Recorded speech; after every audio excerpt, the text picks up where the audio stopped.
যাদের নামাজ পড়ার সময় দুনিয়াবি চিন্তা মনে আসে বা নামাজে অমনোযোগী তৈরি হয়, তারা ভিডিওটি শেষ পর্যন্ত দেখার অনুরোধ রইল। হযরত আলী রাদিয়াল্লাহু তাআলা আনহুর কাছে একজন ব্যক্তি এসেছে। তখন লোকটা বলল, হুজুর, আমার নামাজে মন বসে না। নামাজে দাঁড়ালে আমার দুনিয়াবি নানা চিন্তা আসে। হুজুর, আমার এই নামাজ কি আল্লাহ তাআলা কবুল করবেন? তখন হযরত আলী রাদিয়াল্লাহু তাআলা আনহা বলেছেন, না, তোমার নামাজ কবুল হবে না। তখন লোকটা মনে অনেক কষ্ট নিয়ে চলে যাচ্ছেন। এমন সময় রাসূল সাল্লাল্লাহু আলাইহি ওয়াসাল্লাম এসে হযরত আলী রাদিয়াল্লাহু তাআলা আনহুকে জিজ্ঞাসা করলেন, ইয়া আলী, আপনার কাছে লোকটা কেন এসেছিল? এসে দেখি মন খারাপ করে চলে গেল। কেন, কি হয়েছে আমাকে বলুন। তখন আলী রাদিয়াল্লাহু তাআলা আনহু বলেন, তিনি আমার কাছে জানতে এসেছেন যে নামাজে দুনিয়াবি চিন্তা আসলে নামাজ হবে কিনা। আমি বলেছি, না, তোমার নামাজ কবুল হবে না।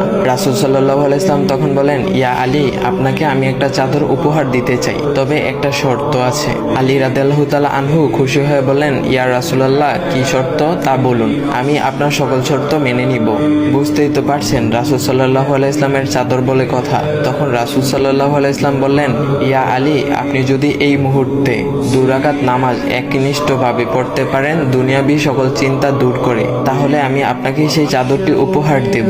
আলী রাদিয়াল্লাহু তাআলা আনহু বলেন, এটা তো সাধারণ ব্যাপার। আলী রাদিয়াল্লাহু তাআলা আনহু তখন নামাজে দাঁড়িয়ে গেলেন আর তিনি নামাজ পড়তে শুরু করলেন। এমন সময় তার মনের মধ্যে শুধু ভাবনা চিন্তা আসতে শুরু করলো, আচ্ছা, আমাকে যে রাসূল সাল্লাল্লাহু আলাইহি ওয়াসাল্লাম যে চাদরটা দিবেন, সেটা কি ফাতিমার চাদর নাকি রাসূল সাল্লাল্লাহু আলাইহি ওয়াসাল্লামের? আচ্ছা, চাদরখানা দেখতে কেমন হবে? এই বিভিন্ন বিষয় নিয়ে ভাবতে লাগলেন। তিনি ভুলেই গেছেন যে দুনিয়াবি চিন্তা নামাজে আনতে রাসূল সাল্লাল্লাহু আলাইহি ওয়াসাল্লাম নিষেধ করেছেন। এর মধ্যে আলী রাদিয়াল্লাহু তাআলা আনহুর নামাজ পড়া শেষ। আলী রাদিয়াল্লাহু তাআলা নামাজ শেষ করে রাসূল সাল্লাল্লাহু আলাইহি ওয়াসাল্লামকে বলতেছেন, ইয়া রাসূলুল্লাহ, আমি আপনার শর্ত মেনেছি, এখন আমাকে চাদরখানা উপহার দেন। রাসূল সাল্লাল্লাহু আলাইহি ওয়াসাল্লাম বলেন, ইয়া আলী, আপনি কি একনিষ্ঠভাবে দুনিয়াবি চিন্তামুক্ত ছাড়া 2 রাকাত নামাজ পড়েছেন? তখন আলী রাদিয়াল্লাহু তাআলা আনহা মুচকি হেসে বললেন, না ইয়া রাসূলুল্লাহ, আমি আপনার চাদর নিয়ে অনেক কিছুই ভেবেছি। তখন রাসূল সাল্লাল্লাহু আলাইহি ওয়াসাল্লাম বলেন, ইয়া আলী, নামাজ তোমারও হয়েছে, আর তুমি যাকে নামাজ হবে না বলে ফতোয়া দিয়েছো, তার নামাজও আল্লাহ তাআলা কবুল করে নিয়েছেন। শোনো আলী, দুনিয়াবি চিন্তা দ্বারা নামাজ বাতিল হয় না, নামাজ মহান আল্লাহ তাআলা কবুল করে নেন।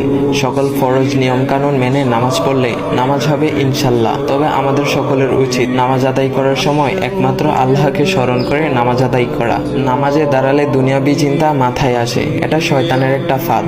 আল্লাহ তাআলা আমাদের সকলকে শয়তানের কুমন্ত্রণা থেকে হেফাজত রাখুক এবং সঠিকভাবে মনোযোগের সাথে নামাজ আদায় করার মতো তৌফিক দান করুক। সবাই বলি আমিন। চাইলে ভিডিওটা আপনি অন্যদের কাছে শেয়ার করতে পারেন, এতে অন্যদের ভুল ভ্রান্তিগুলো দূর হবে।